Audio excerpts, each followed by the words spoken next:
Quadriga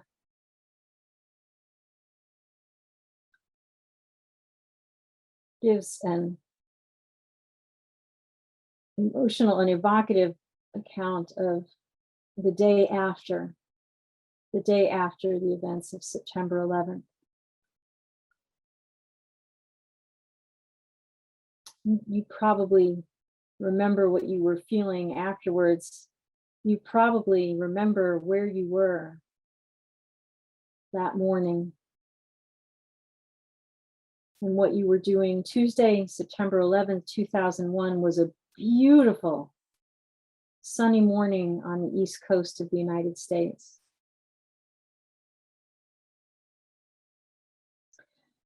I was scheduled for jury duty that week in Arlington, Virginia, but I wasn't needed that day, and so I headed into work with my husband.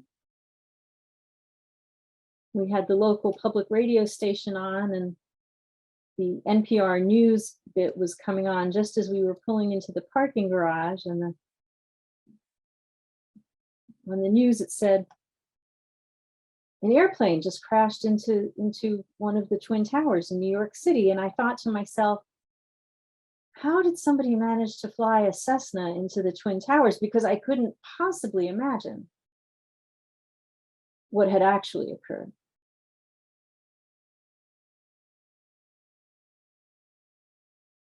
By the time I got upstairs to my office, news reports were rolling in. Soon, everybody in all of the buildings were crowded around any TV that was anywhere, glued to CNN.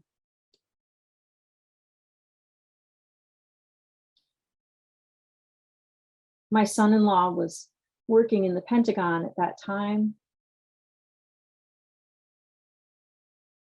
I knew people in New York. I knew people at the World Trade Center. And of course, phone lines were jammed everywhere. And I watched in horror as the second tower came down.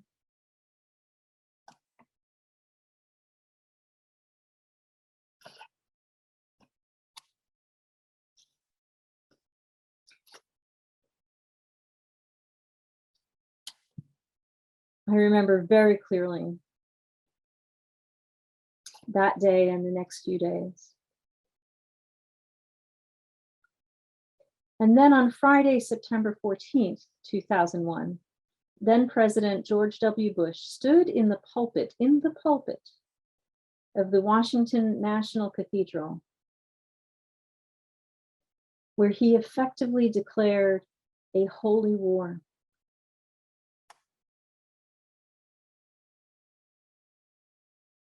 The thing is, words matter. Words matter, and our positions matter, and where we say the words and how we say the words matter. He was the President of the United States and the Commander-in-Chief of the Armed Forces. And he was standing in the pulpit of the National Cathedral.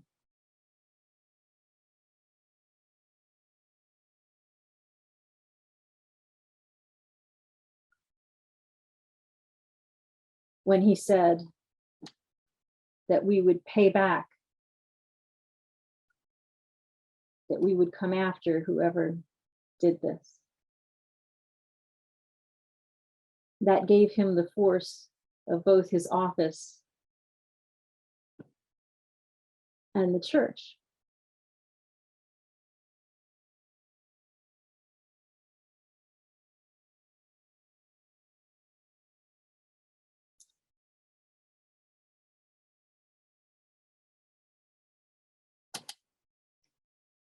And on October 7th,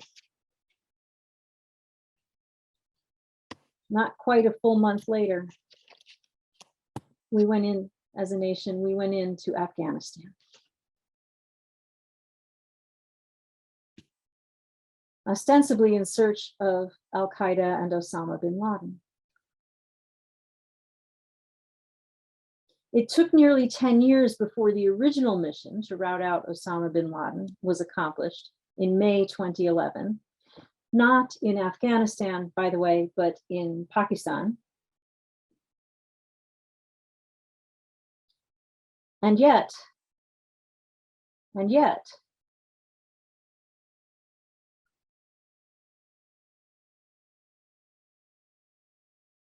it took another 10 years for us to leave Afghanistan.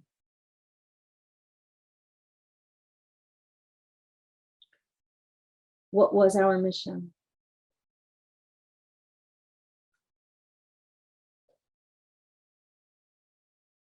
As a result of the events of September 11th,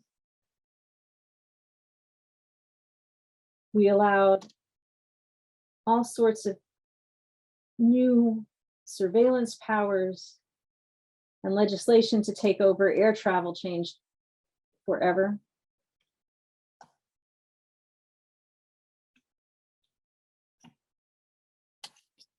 And we started looking outward for threats because that's so much easier. That's so much easier to make it a game of us and them.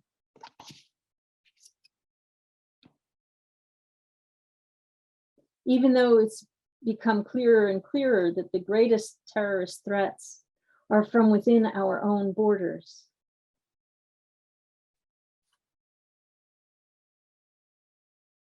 But this was a marker. This was an extreme event. Now it is fitting, it was a terrible event. And it is fitting that we memorialize the events of September 11th. It is important that we take some time today. We need to memorialize the past. And I want to show you some of the memorials. This is at Ground Zero in Manhattan. Flowers are placed, I believe, on individuals' birthdays, the white roses.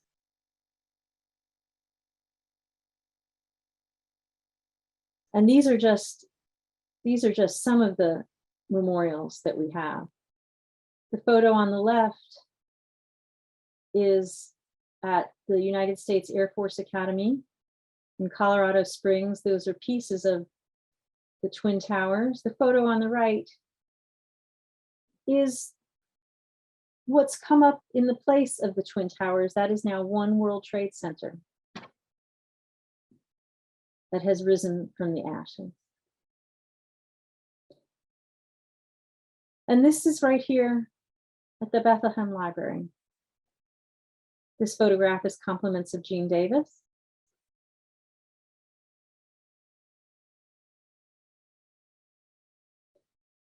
These are just some of the photographs, some of the memorials around the country. There are memorials all over because it affected our whole nation. Yes, those of us who were living in New York or Arlington at the time might have felt it a little more keenly.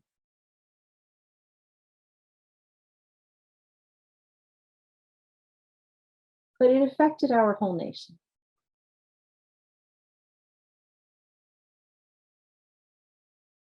So we do remember. But what do we do beyond memorializing? What do we do next? How have we been shaped in the last 20 years?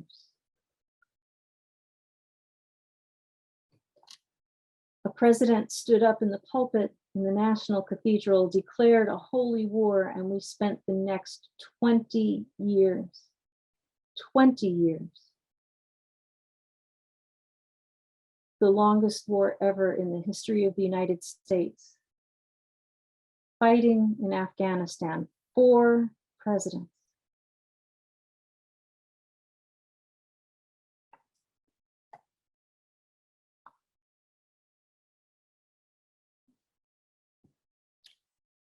our missions seem to change from routing out Al-Qaeda to nation building and attempting to impose American-style democracy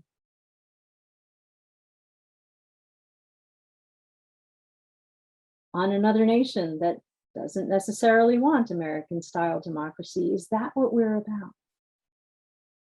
Do we only feel safe if we can mold the rest of the world to be like us?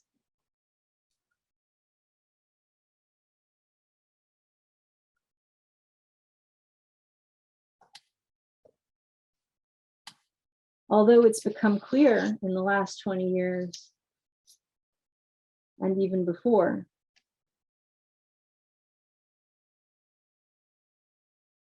that we have domestic threats that are far greater than any threats from overseas. We have spent so much energy looking for threats outside our borders.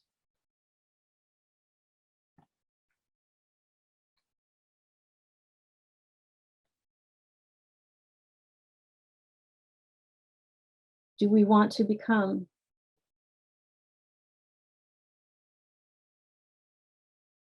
the jingoists who hide behind walls and barriers and keep everyone out who doesn't look like us and who is us?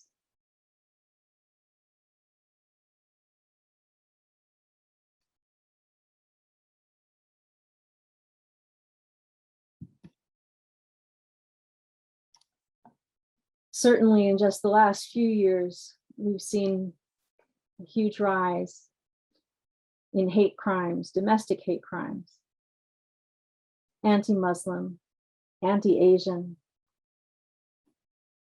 anti-immigrant.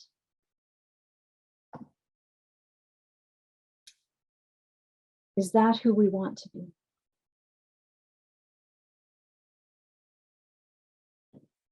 Now,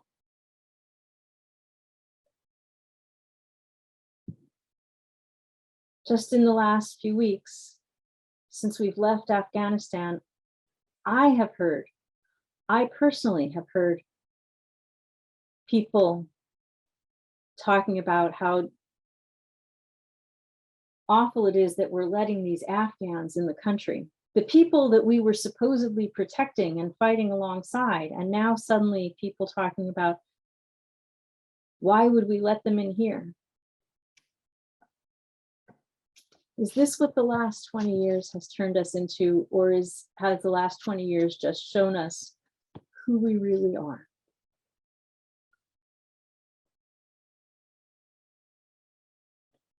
How do we want to continue to live moving forward?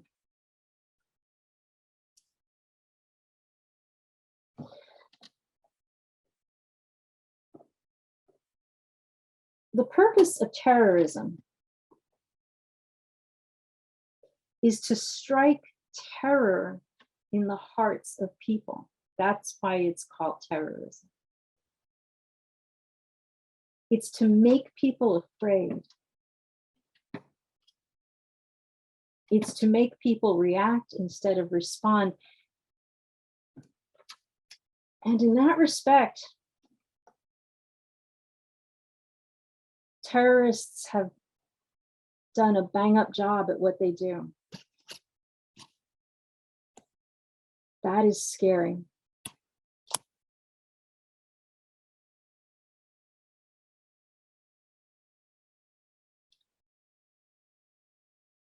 So I ask you, as people of faith,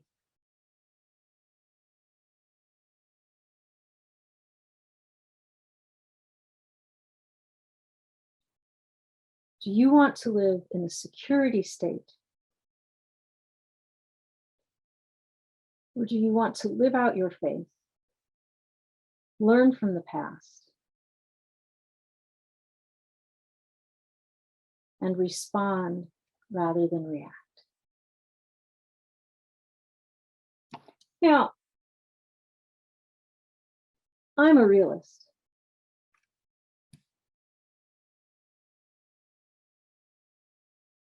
I'm not advocating that we do away with intelligence or national security. But I'm suggesting that we pay attention to the real threats,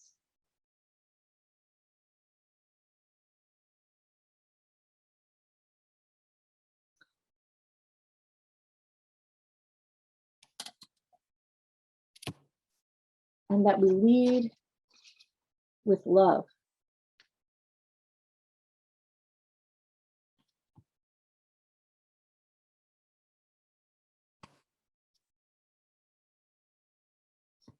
I'm suggesting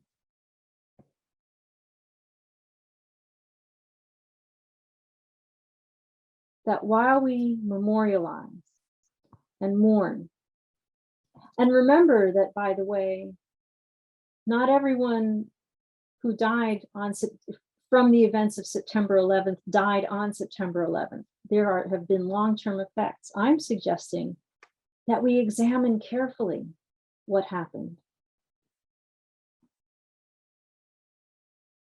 that we figure out what we can do better, that we do those things better.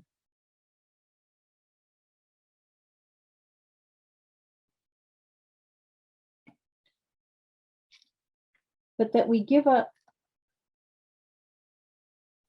security theater. That when we are tempted to respond with a visceral, keep them out, we ask ourselves first, what is it in me that's moving me to respond this way? That's moving me to react this way? Let us question our motives.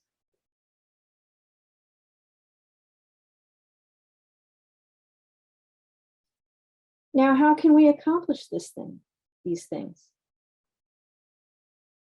Well, we can vote.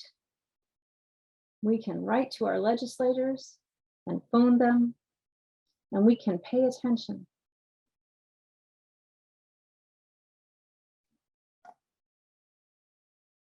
And always, beloveds, we can lead with love. Now, there will be refugees coming here. I don't know if they're going to be coming to the Lehigh Valley. And the immediate thing that we can do is figure out how we want to respond to those refugees who are leaving or who have left Afghanistan.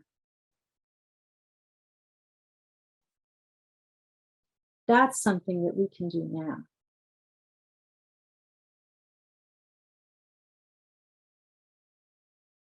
That's something that we can do now.